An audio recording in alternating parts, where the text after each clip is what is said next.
2, and I didn't even get to 3, and we're on. Hey, everybody, this is Life in Tech, episode 45. I'm Jason. And I'm the better-looking co-host, Dan. I don't know, man. Look at this shit. I shaved again. Oh, you know what? And let me tell you something. All right. Dollar Shave Club, you fucking suck. Do they? Yes, man. The quality of the shave is horrendous. Dude, like I could probably go ahead. Straight razor. Yes. No, I know that I'm going back to a safety razor and a straight razor because A Chevette or the safety razor, or because I tend to use the Chevette. Mm-hmm. What it's called, where it's still the disposable blades. Yeah, I can still do the double, but there's no guard on it.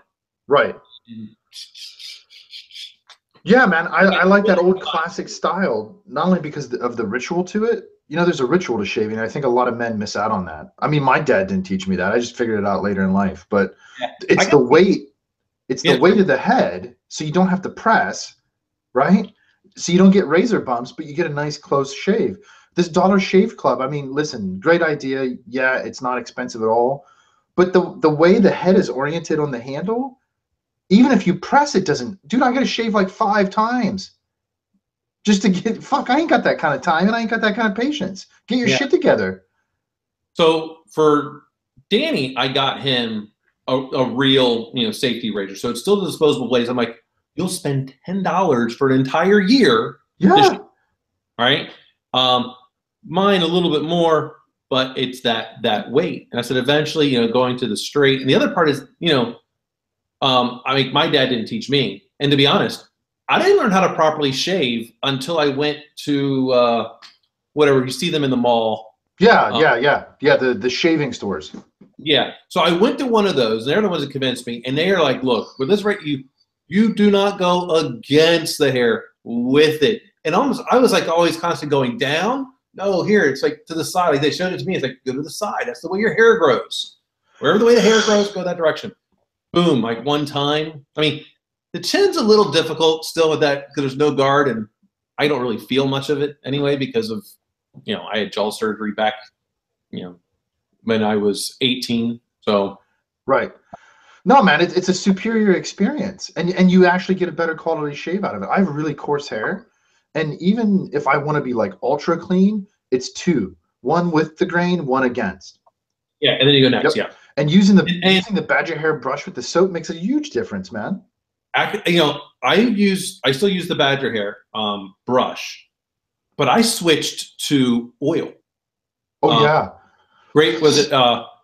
Grapeseed oil or lemon peel oil or a combination of it, anything like that. Instead of, so I'll just I'll wash my face real quick with the brush, but then I'm putting on a tiny bit of oil. Man, it's like that razor's going through butter. And I do it in the shower. I get this, the mirror right there in the shower. And it takes me like no time now. Yeah, I do hot water. Yeah. And here's the big thing too. Before I get in the shower, because I shave out of the shower, I put my razor in warm water in the sink so it heats the metal up. And then I wash my face with hot water in the shower. Get out. I put oil on. And while the oil is kind of setting up on my face, that's when I use the badger brush with the soap dish and get it all lathered up. Little layer, bam, dude, done. Clean. Yeah. If I had, enough money, I would literally have a steam room with the fogless mirror in there, and I would shave all in something like that. That is, they have these spas and saunas, especially in California. They're all over the place. DC, they have one that I'm aware of. And I just got back from one in Florida because I was out at a banker conference. I kid you not, I was the youngest person there outside of the people that put on the event. And you want to know why technology's messed up in a lot of these institutions that I see? It's because too many people continue to say no. And what's their biggest complaint when you say no? Shadow IT organizations all over the place. Yeah. I've been preaching this for I don't know how long. Figure out a way to say yes. Figure it out.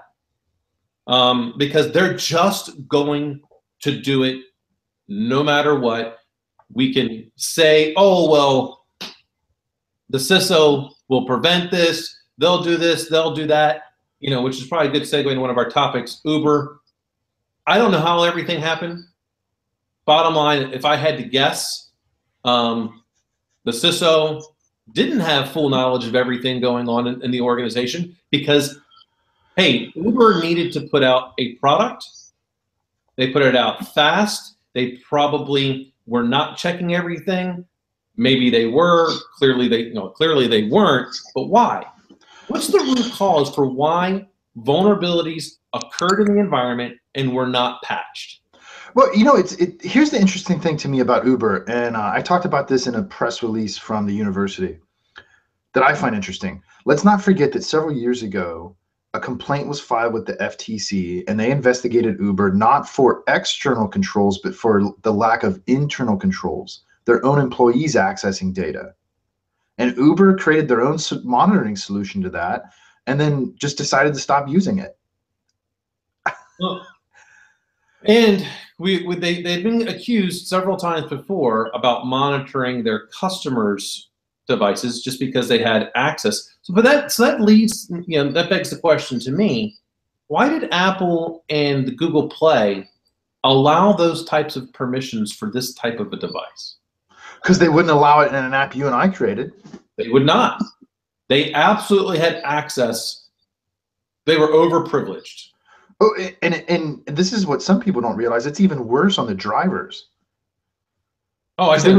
They were monitoring the drivers too, man, and they have been. And don't forget, they have more information on them because they're contractors. They're not employees, right? Well, and they have to basically bond them or something along those lines. Yeah. I use Uber a ton, like you do. So I talk to the drivers about their experience being a driver. Not only crazy stories of picking up fucking idiots, but also their experience using technology to essentially be a taxi service. I gotta tell you though, everywhere I possibly can, I use Lyft. Do you? How do you find the experience?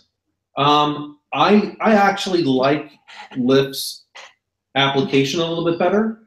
And the other part is, whenever I continue to hear stories of abuse over and over and over again with a particular company, I will do everything I can to not use them. And this is why, why we have, to me, this is my opinion, of course. The reason why we continue to have companies that can be breached, that can do all of these things that we would say are morally, reprehensible, are because we do not vote with our wallets. You don't want a company to continue to get breached? Stop using them. You want, the Targets, the Home Depots, the Ubers, the Equifaxes to stop being able to have this power over us? Go to a different product. Stop using them. Because guess what? Uber is still going to go public, and they're still going to get tons of money. Equifax will be trading higher than they were trading before the breach within a couple of months because Target did, Home Depot did. I mean, Sony, how many times do they get breached and we continue to use them? People are like, hey, when's the next console coming out? It's all the time. So why aren't we, why are we not voting with our wallets? Why does the consumer forget so quickly?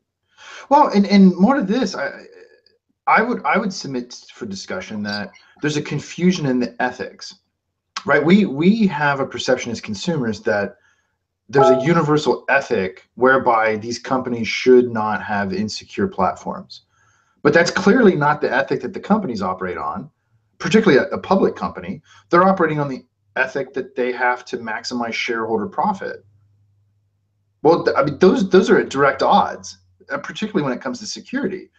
So in the case of Uber, and you hinted at this, and I think you're spot on here. I think there's a big disconnect or a decoupling between Uber as a business and Uber as a technology company. Because let's not forget, as a technology company, they were at one point pretty innovative. I mean, it's pretty disruptive. And that's a good point. This is the one thing, which is, is one of my pet peeves. People go, "Oh, that's not ethical." Guess what? Everything is ethical. It just depends on which of the philosophy that's what you want to do. Does it benefit me? Does it benefit the group? Blah, blah. Anyway, but that's a good point because I hear this all the time. that the CISO should not report to the CIO. And I'm going to tell you right now that they absolutely need to report to the CIO. And I've been a CISO, I'm the CTO at my current employer, and function somewhat as the deputy CIO. Here's the reason why. If the CISO is not there, guess what? You have no influence over the resources to be able to correct anything. You just need a good CIO. But that's, right. And it doesn't have to be a CIO that is, you have to, people think you have to like the people you work with. No, you have to be able to do your job. I've been able to work with good friends. Sometimes I can't work with good friends, and I work better with people who I would consider a rival, or sometimes, someone I actually can't stand and personally, and then you might even say that they might be an enemy per se, but I can work because they need to do a job. And so the CISO being up here with the rest of the technology people in the organization, with the CIO still leading it, in my opinion, has a much better chance of getting things patched and fixed accordingly than to move them outside of the CIO. Well, I would agree. Well, because what's the alternative? The alternative I've seen is that a CISO reports to the CFO or the COO, and I don't think that's a correct alignment. If nothing more than patching is a great example that you brought up. If I'm a CISO and I need to ensure that a patch gets rolled out, how is the CFO going to help me achieve that? That's the wrong person. The CIO is the one that has the authority and should have the political clout to make sure that change gets effected. Yep. In a lot of organizations, the CIO reports to the chief operating officer because they look at all operations. Yeah. And that's fine. I think that's a better alignment. Absolutely. Now, don't forget this. There's only 2 people in the organization that can go to jail for doing something wrong in the org. The CEO and the CFO. The reason why organizations tended to put technology under the CFO is because of Sarbanes-Oxley. Mm-hmm. So, that's a big point that people are like, why do they report to the CFO? Sarbanes-Oxley, folks. Yeah. Well, and it's actually, again, in my mind, it's a good alignment. That the technology aligned with the business, that's why that position exists. Mm-hmm.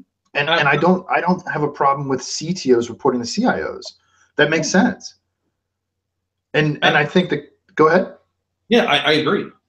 And I think the correct alignment is for a CISO or a CSO or whatever they're called in your organization, even a director, to report to the CIO. Mm-hmm.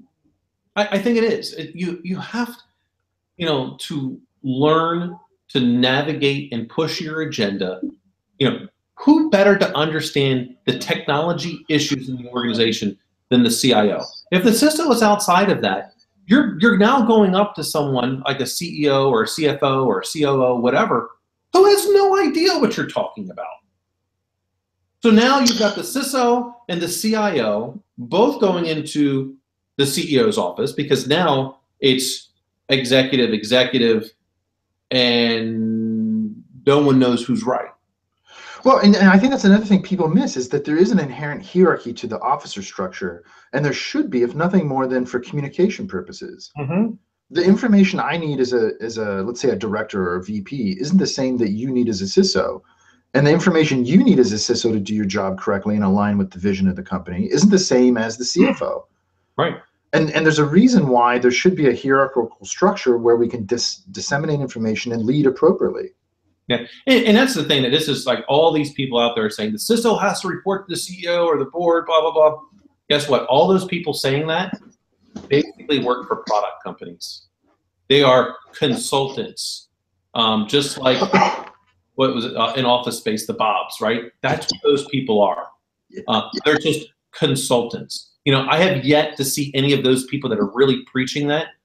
When were they the CISO of an organization? Or I can tell. Right? And they don't understand how business truly works. It's so easy to sit up on your soapbox and start preaching about all these things you should be doing. Well, those are the kind of people that really fit the mantra of those who can do and those who can't teach. Right? Those kind of people. And not that you're mainly a professor, but you and I have been in the battlefields together. We've talked about it. You're at this point, I would say, more of a researcher anyway than a a classical teacher, right? Yeah. But even still, I mean, there's plenty of those that are like you that are out there, and there's also plenty of those that are like, Eric Cole. They just, hey, because I can't stand them. I think that everyone pig piles on the stuff like Uber and things like that, and they make the same predictions year after year, and they say nothing. They provide, in my opinion, zero value to the overall body of knowledge to cybersecurity. Yeah, well, those people, and this is why, interestingly enough, when you look at most, particularly tech, STEM academic positions, they require current industry experience, and that's a huge reason why, because the field itself can no longer tolerate people like Eric Cole or people you and I have met that spend a week or 2 weeks a year vomiting up information, and then the other 12 months, right, basically of a year, vomiting the same information, and they do that year after year after year, and there's no progress. And yet, look at the Uber situation. To sit back and say, well, they failed. First of all, we don't know actually that it was hackers that compromised them, because there's been demonstrable reports over the last couple of years where insiders from Uber reported this information, that Uber was looking at drivers, looking at riders, and let's not forget, it was their AWS environment that got popped, but they do have their own data center. Now, I don't know what they, go ahead. There's a lot of information that's missing. We do know, because of different things that are out there, that they did use their application to do some economic espionage. That's going to be a big issue. And it was authorized, which is maybe the reason why some key people are no longer there. They have a whole new executive team for the most part. Mm-hmm.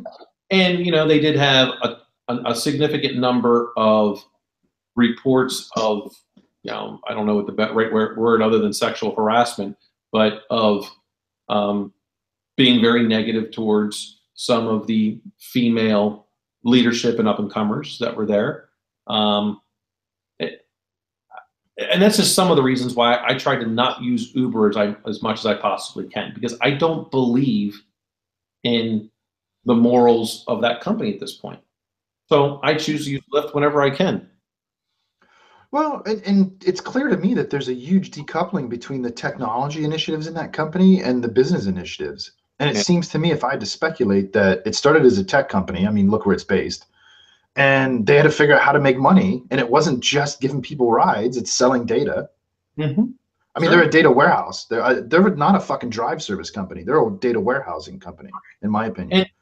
And when people start worrying about all of this stuff, to be honest, yeah, do I care about government surveillance? Sure. But Uber, we know, because there was reports that their executives were using this data to spy on people that they didn't like or wanted to like a little bit too much. There's been reports of it. They've got access to more data than what most government agencies truly have. Maybe not as much as what Google might from the search history, but where are we consuming more data today? Mobile. Yeah. Well, and Uber has business partnership agreements with like MoviePass.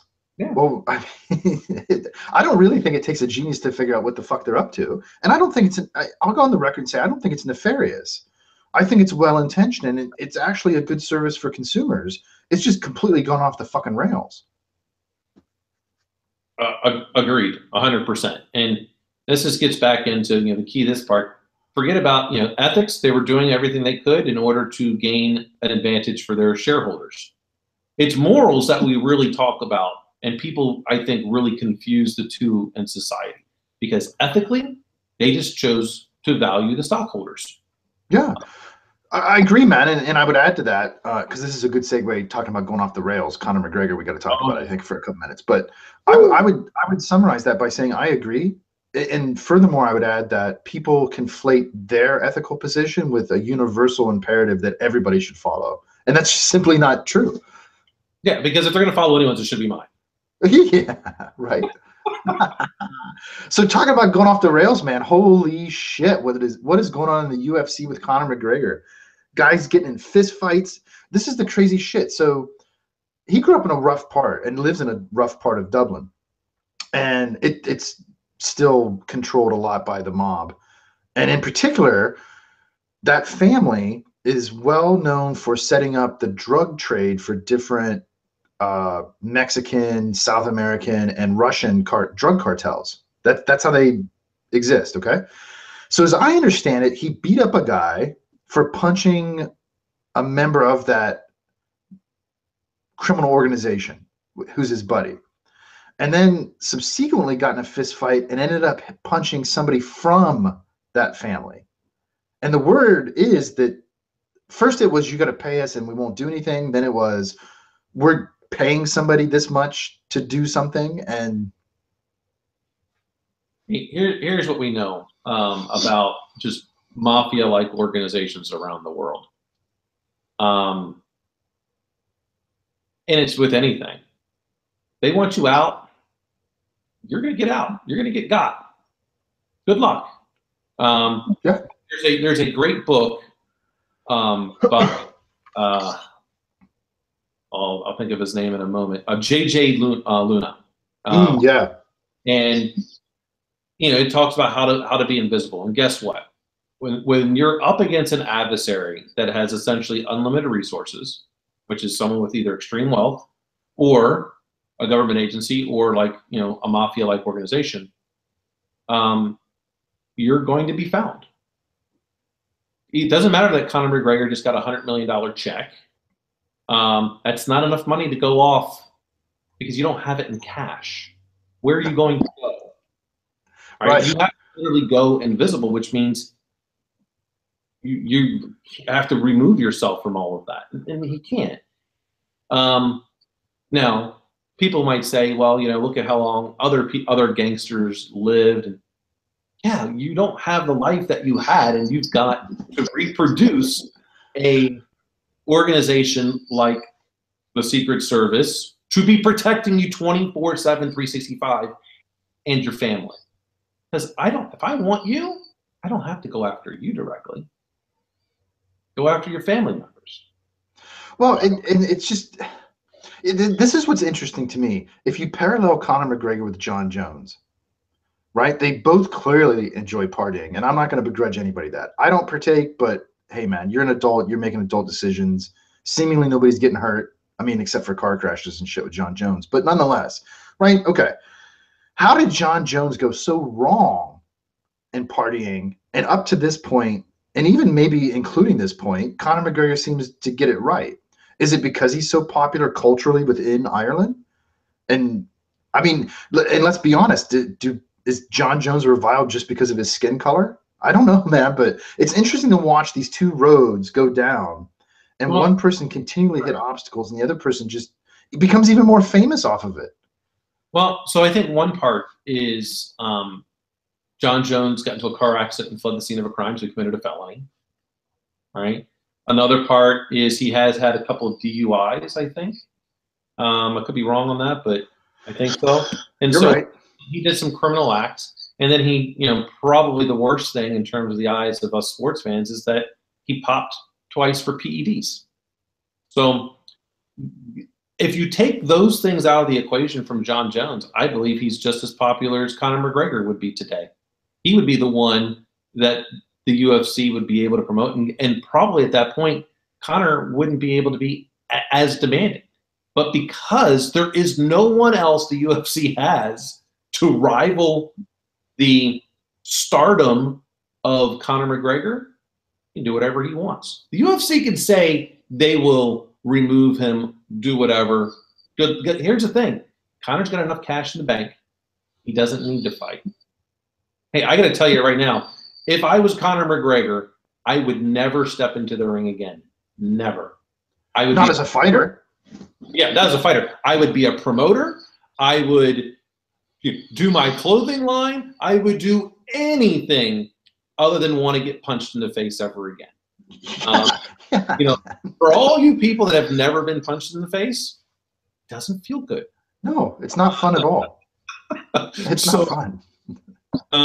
But Conor has, you know, there is a theory out there that he kind of wants to get kicked out so that he doesn't have to do it. That no one, because then people can't say he was a coward. They can't say, any of those other things. They can say, hey, I was kicked out. I would have fight you, but I can't now. Yeah, well, right. It's the intellectual analog of having your buddy hold you back when you're yelling at a guy that you'll kick his ass. Yeah. Right. You're not going to get in a fight, but right, you're chest thumping. Well, here's the thing too. I think this is one of the things that distinguishes Jon Jones from Conor McGregor. I think to some degree, most of us, not all of us, but most of us have this idea that if we add $100 million check, we do rails of coke and bang hookers all day long too, like Conor McGregor seemingly does.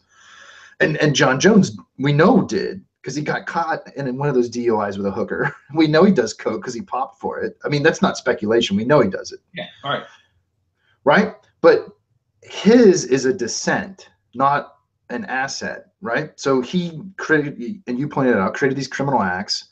And to us, I think as viewers, that signals a downfall, right? And we don't want to be associated with that. Whereas Conor McGregor just continues to rise, even though the actions aren't that different. Sure, he's not getting criminally prosecuted when he's not popping for peds or anything yet, right?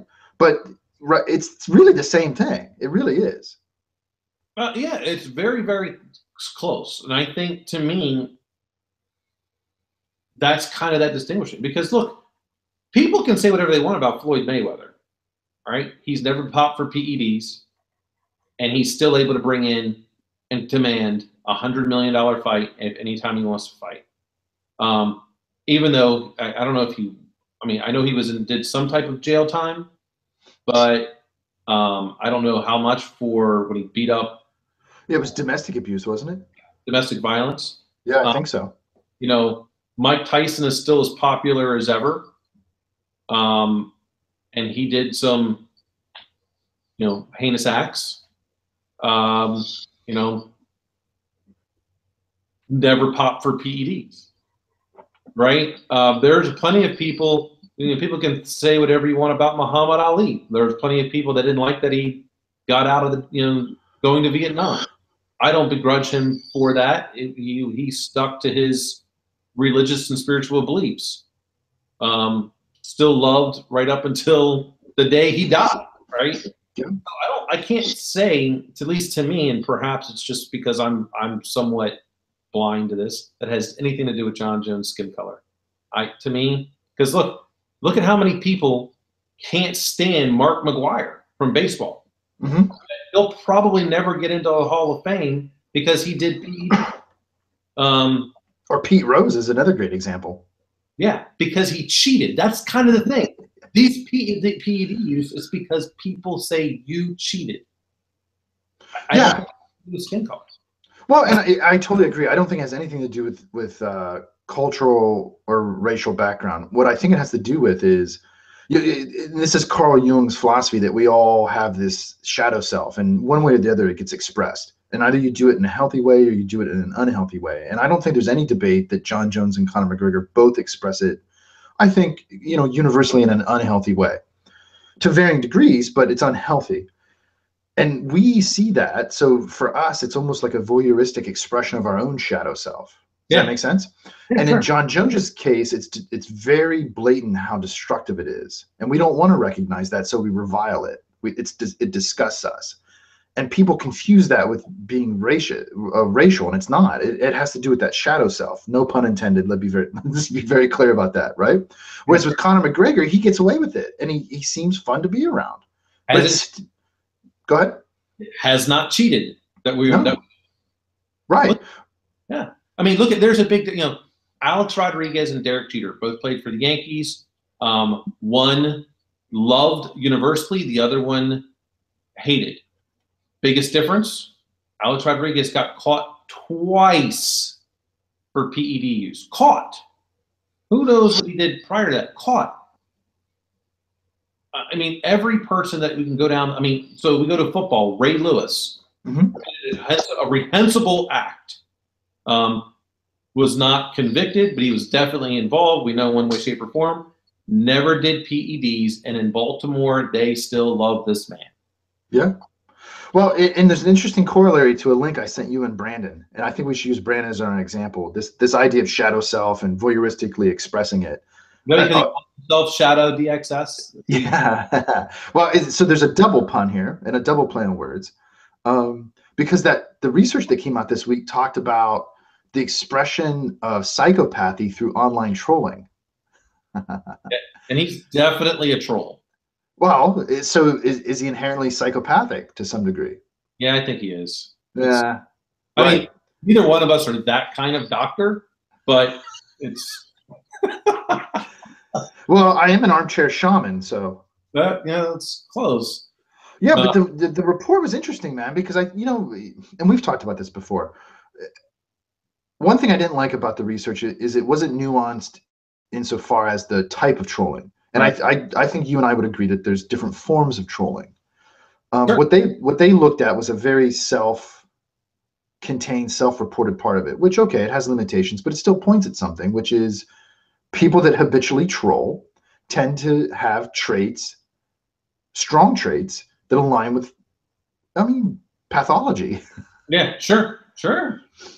And I can see that because it's, what's the typical intent for online trolling? It's to cause someone to become angry. You're trying to be a malcontent. So, yeah, it's the to me it's the crab syndrome. Okay, this person's already hating themselves in one way, shape, or form, so they want everyone around them to be miserable. That's why for all you people that grew up in Maryland, you never have to put a lid on a crab pot. Because when one crab's about ready to escape, all the rest of them just bring them right back down. Yeah, right. Well, no, it's exactly right. And I also think there's a big difference between what we might refer to as locker room ribbing, right? Or shitting on each other as buddies. And that comes across in some ways online. Sorry, man, my dog just walked in here and I'm like, what are you doing? Something touched my hand and freaked me out. What are you doing? It's the gnome. Go lay down. Oh, Jesus Christ, man. I told that story at Thanksgiving dinner with a room full of people. And I don't know if, by the way, so brief aside, I don't know if it was the story itself that shocked some people or that a big contingent of my conservative family has never heard somebody swear as much as I do. Probably that. Probably. But you know what? They laughed. It's a good story. Yeah, because one of the things that I hear whenever, I introduce you to someone new or something like that, or the show, they're like, wow, he sure does cuss a lot. Hey, man, I'm a child of the 80s. I grew up watching Schwarzenegger and Stallone movies. What the fuck do you want me to tell you? Yeah. Oh. Hey, but I don't troll people online, so I'm not a psychopath. Well, that we're aware of. Well, you could have, I don't know, you could have 20 Twitter accounts and just you might even be the jester for all we know. I thought you were going to say I could have 20 bodies under my subfloor. You might. I've never checked. I don't know. It's like Schrodinger's cat right now. Yeah. But, I did find it convenient how Brandon, who's seemingly watching right now, ignored that link I sent. So I don't know, if he couldn't read it. Who knows? Or if it just hit a little too deep. It probably cut him. I don't know how deep. I don't know how deep it could cut him, but stop being a psychopath, bro. Yeah, he probably should start seeing a shaman. I think so, man. Several grams might do him good. Could be. But yeah, it's interesting that all of our conversations always wind up coming back to our, morals. It doesn't matter if it's about technology or not.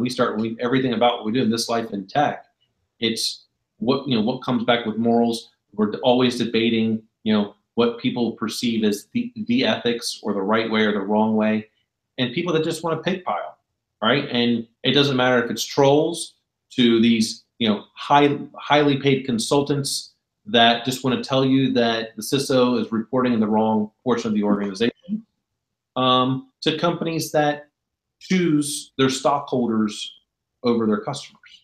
Right. It becomes, to me at least, sadder and sadder every day, which is why, at some point I know I am likely to get out of this whole technology business and do, and get to, because, you didn't get to taste it because you weren't here, but over the holidays here, I unveiled my new batch of beer, and you'll have to ask, Michel about it, because he wind up getting ripped because it was a vanilla bourbon barrel stout.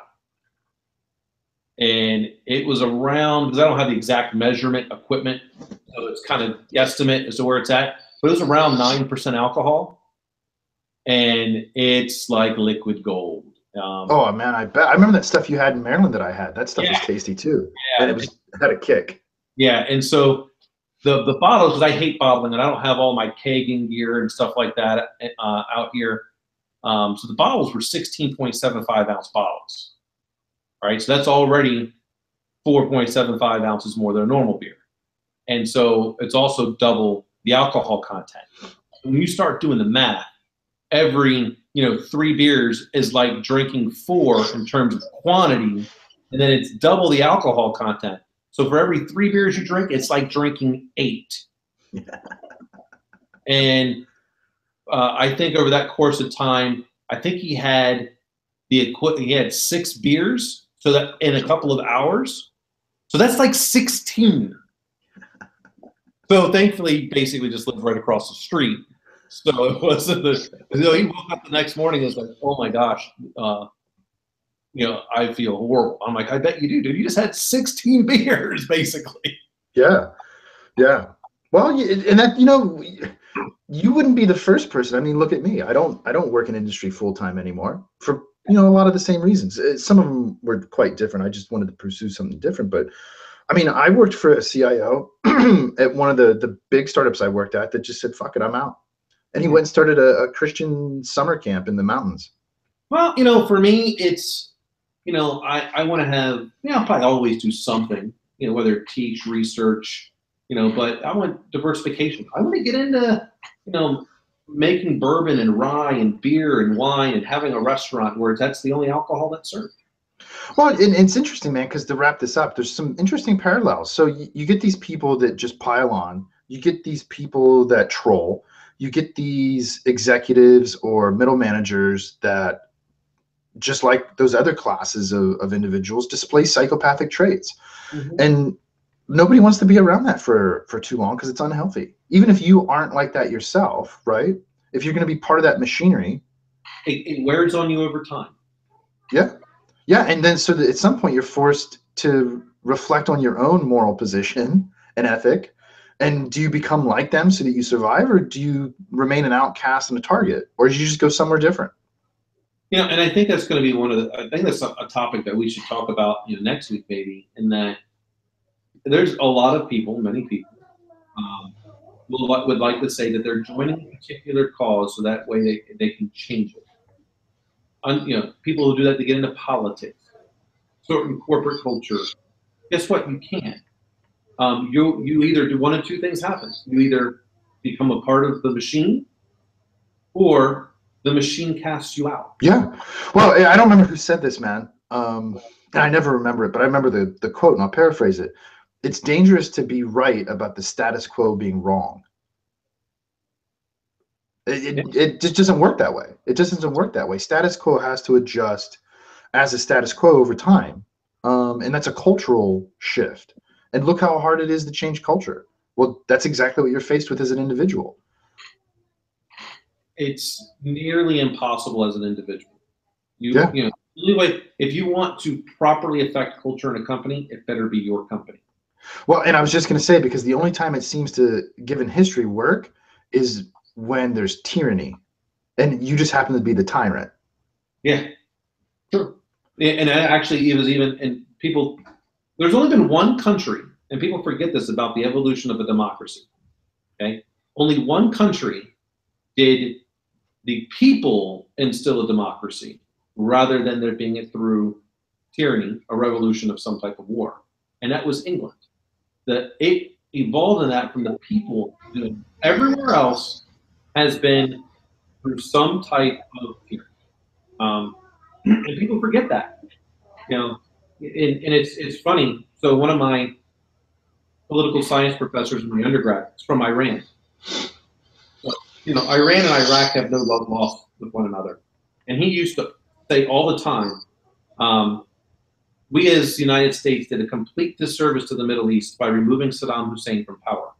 Because while he was a tyrant, out of the Muslim nations at that particular time, women had the most freedoms under Saddam Hussein. And that is one of the tests for evolving a democracy, of what are the powers of those that are minority. And in that area of the world, that's one of the things that they consider. And he goes, we, as Americans, because, a citizen at this point, he said, we did a huge disservice to the Middle East by doing it. Because, he kept the crazies at bay. Yeah. Yeah. Well, and let's be honest, as a tyrant, right, as a dictatorship, sometimes the way that's done is morally reprehensible. But it's easy to lose track of the greater good, too. Yeah. Yeah, man, we should definitely explore that maybe next week. Yeah, I think so. Cool. All right. I think we're about time. Yes. That is episode 45 in the can. All right, everyone. Been fun. As always, see you all next week. Bye, everybody. Have a good week.